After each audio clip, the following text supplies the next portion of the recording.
Hello everybody. In this video we're going to cover section 12.7, Catalysis.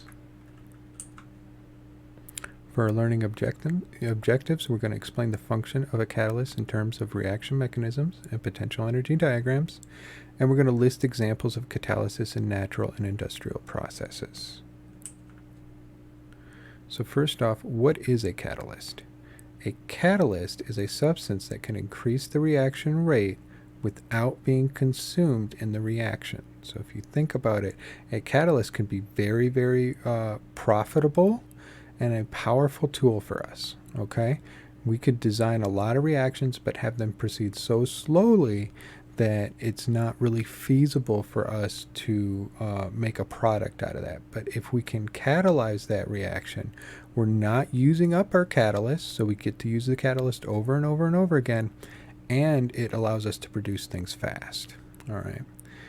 Catalyzed reactions will have alternate reaction mechanisms with a lower activation energy. Okay, so we're going to be able to see the effect of a catalyzed reaction in our reaction mechanism. Here we're going back to our graph that we had before, where we have the extent of the reaction versus energy. Remember that this barrier, we have to go from the reactants up to the highest peak where our transition state is our activation energy. And when we have an uncatalyzed reaction, we have a relatively high reaction energy. But when we add the catalyst, we introduce a new pathway it can follow that has less activation energy, therefore making our process faster. Now here in this new reaction mechanisms, there are two transition states that it's going to go through. There's no limit to the number of transition states that there could be, but you don't necessarily have to add transition states. You could still have just a single one here, okay? You could have two transition states for the uncatalyzed reaction and then one for the catalyzed. There's no hard and fast rule for that. So let's talk about homogeneous catalysts.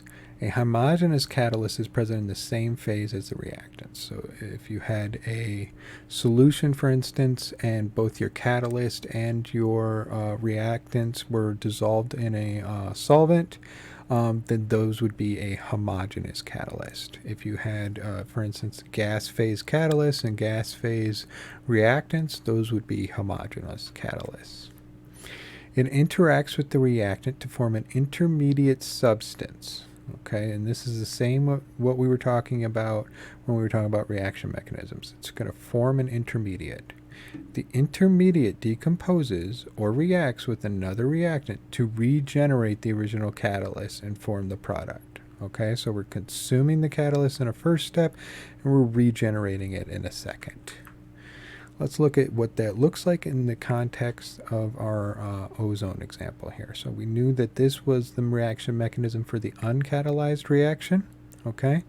But when we have nitrogen oxide present, we can actually catalyze this reaction, and we're going to introduce another step, okay? So up here, O3 broke down to form O2 and a free oxygen molecule. In our catalyzed reaction, what's going to happen is O3 is going to react with NO, and rather than generate a free oxygen atom, it's going to give it to NO and make NO2. Okay? Then we're going to have the same reaction that we knew happened up here. Okay? And it's going to generate the O2 and a free oxygen molecule. And then that free oxygen molecule is going to react with NO2 to form NO and oxygen. Okay? So NO started off in the first step as being there, all right, and then was ultimately regenerated at the end, at the last reaction mechanism. And the NO2 just becomes an intermediate. When we add all these together, we'll get our overall reaction, and NO2 and oxygen, free oxygen atoms, will be the intermediates that we cancel, okay? This only works because this step and this step is faster than either of these two steps individually. Okay, that's why it's able to proceed faster following this more complicated mechanism. Heterogeneous catalyst. So heterogeneous catalyst is present in a different phase, usually a solid, than the reactants. These are the ones that are really favored in industry, okay? Because even though we ultimately want to reuse our catalyst, and when we have a homogeneous catalyst, we still have to do some kind of separation to get that out of solution or out of the gas phase to be able to reuse it over and over again.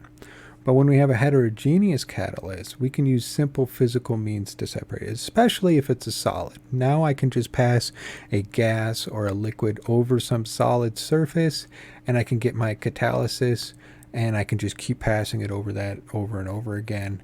And that makes for a really robust industrial process. A lot of things are made that way, like fertilizers and different synthetic oils and stuff like that.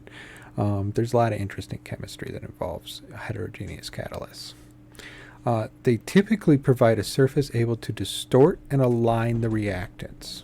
Okay, so it's going to follow a four-step process. First, we're going to add adsorption onto the surface of the catalyst. So that's what it's called when you have a temporary sort of interaction between a free molecule and a surface. It's called adsorption, as opposed to absorption, which is when it actually penetrates into a bulk material.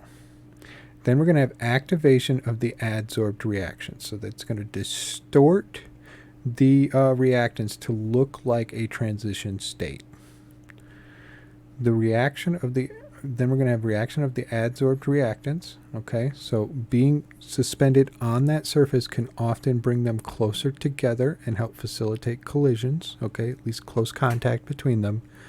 And then finally, we're going to have desorption of the products from the surface of the catalyst. So let's take a look at what that looks like in this context here. Here we have the hydrogenation of ethylene. Basically, we're going to have this nickel surface. We're going to have hydrogen come in, okay? It's going to attach itself to the surface, essentially breaking these chemical bonds, all right? The ethylene's going to come on. It's going to attach itself to the surface, coming in close contact with these hydrogens here, all right? It's going to be able to form these new bonds with those close hydrogens in contact there. And then when it's desorbed from the surface, it's going to be ethane.